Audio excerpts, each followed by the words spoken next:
The Commerce Secretary of Trump's, Howard Lutnick. But if you make it here... yeah, did this really interesting interview where, first of all, his whole vibe is so weird during it. But he drops multiple Epstein bombs and seems to kind of implicate Trump by or on accident.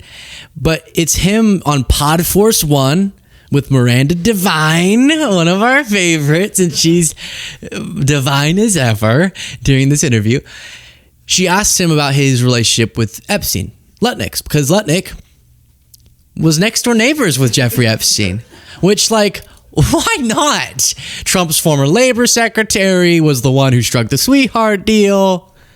Trump was the bestie. Lutnick lived next door. Sure. That's normal. Elon is also named. Okay. And Lutnick goes, let me tell you a story, and tells this whole long story about how he met Epstein and how he realized he never wanted to hang out with him because he was so gross. But eventually he'll get to the part about why the files sort of haven't been released. He was your neighbor for 10 years. How well did you know him? All right. So we are in number 11. And he lives in number 9. Right. So we renovate, we buy our house, and our house is pigeons and mice. Right. Okay, that's it. It was derelict. Right. So we rebuild our house. We move in 2005. So already something's off. Hey, Epstein was your neighbor.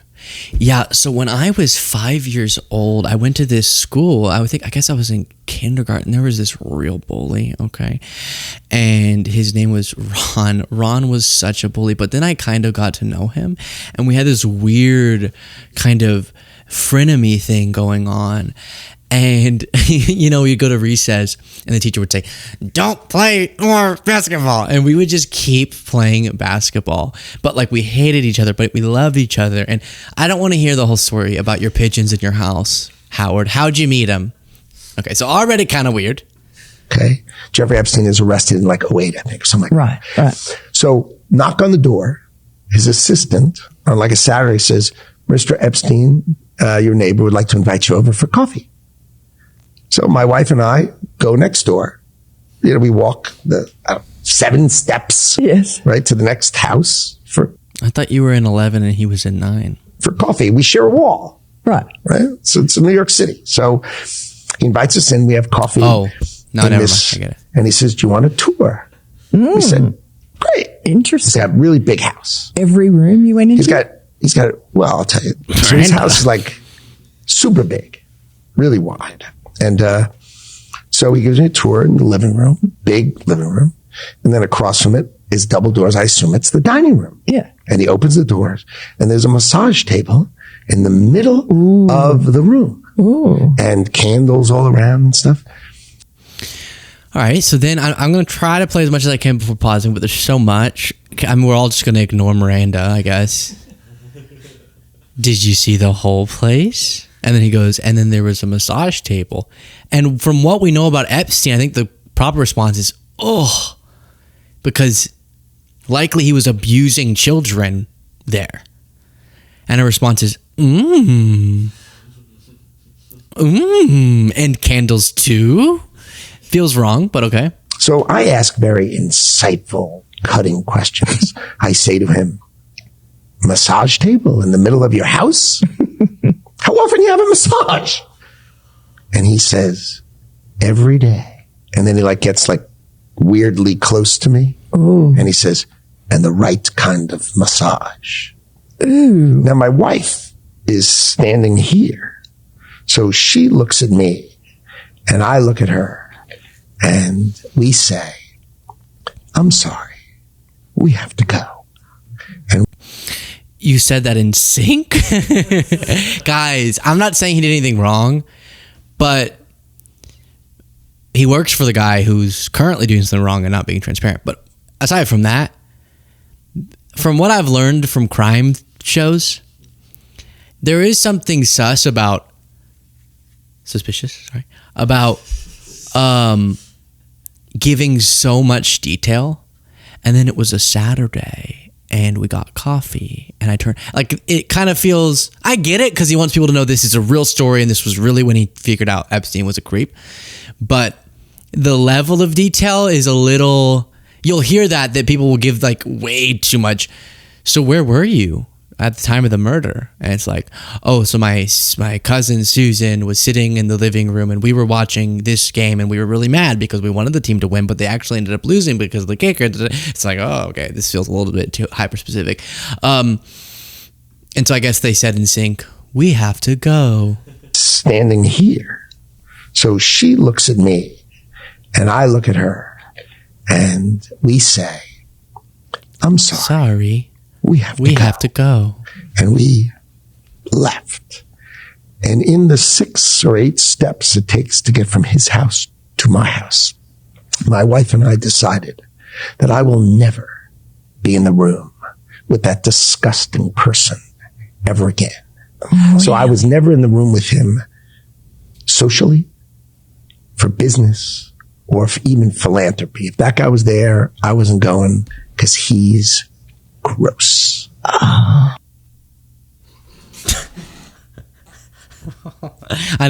can't. I don't understand all the noises. I was never going to hang out with him. Oh. Okay. So, I mean, hey, if that's true, credit, you got a bad vibe. It ended up being obviously correct. But the next clip's way more interesting. But yeah. Okay. All right. Next clip. This is the part where he gets asked specifically about the Trump administration. I mean, that's an incredible story that you could pick up that he was a pervert. It's gross. The guy's gross. Right with my wife. He's gross. The guy's gross. This was not, the deep nuance of Howard Lutnick. While we continue through this, please do click the subscribe button if you appreciate this show. I appreciate all of you. Again, I'm not saying anything. I'm just saying, like, such a creepy vibe. He's gross. Yeah, he is. What? Okay, all right. I think he gets really nervous because he knows one of the questions is going to be about his boss. And if he, in what did he say it was, 2003? What he said some date before the arrest. If it was so clear he was a pervert, explain. Actually, that's what Miranda's going to ask, so never mind. That you could pick up that he was a pervert. It's gross. The guy's gross. Right with my wife. He's gross. The guy's gross. This was not, the deep nuance of Howard Lutnick. This guy's gross. Right. So how come Bill Gates and all these other people could hang around him and not see what you saw? Or did they see it and ignore it? Or no, they participated. Right. That's what his MO was, get a massage. And what happened in that massage room, I assume, was on video. This guy was the greatest blackmailer ever. Blackmailed people. That's how he had money. So what happened to those videos? Why is there now such a dearth of information when, Donald Trump's people are running the FBI and the DOJ?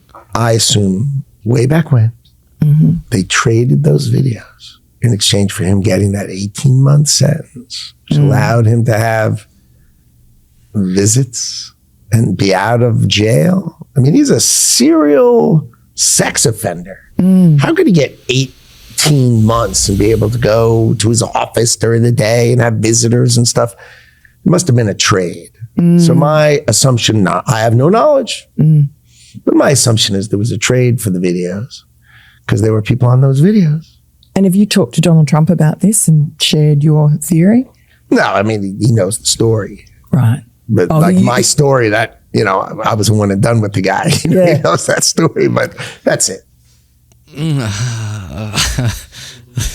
Okay. Oh my gosh. So his weird mannerisms are obviously because he's nervous that he's going to be confronted specifically about Trump and why he's not releasing things. It's journalistic malpractice that she didn't say more clearly.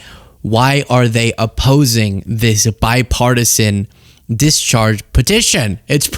Why are they calling up Republicans saying, do not force us to release these files? I'm sure everyone who supports him believes there wouldn't be anything bad in them about him. So cool. why is the Trump White House saying it's a hostile act to force them to release? And that's why Howard was all strange, I'm sure. It's gross. I've never heard him talk like that since the make it here moment. It's just, and then he's kind of make it here. And then he's going from make it to kind of whispering. And we were taken to the living room. It's just different than we're used to with Howard. I think that's because he was nervous where it was going, given what his boss is currently doing.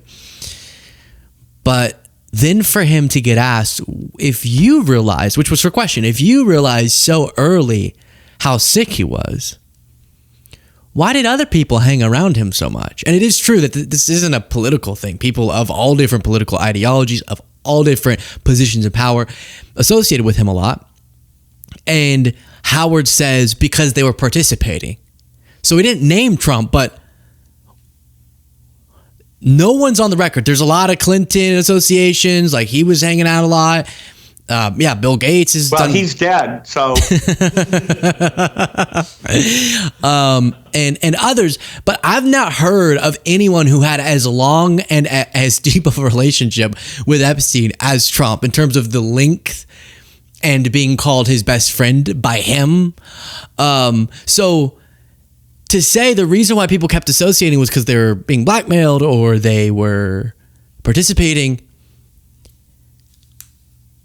is pretty notable for his own commerce secretary and Epstein's former wall mate. We shared a wall, he said, which disturbing as a whole different thing, is definitely extremely notable and concerning.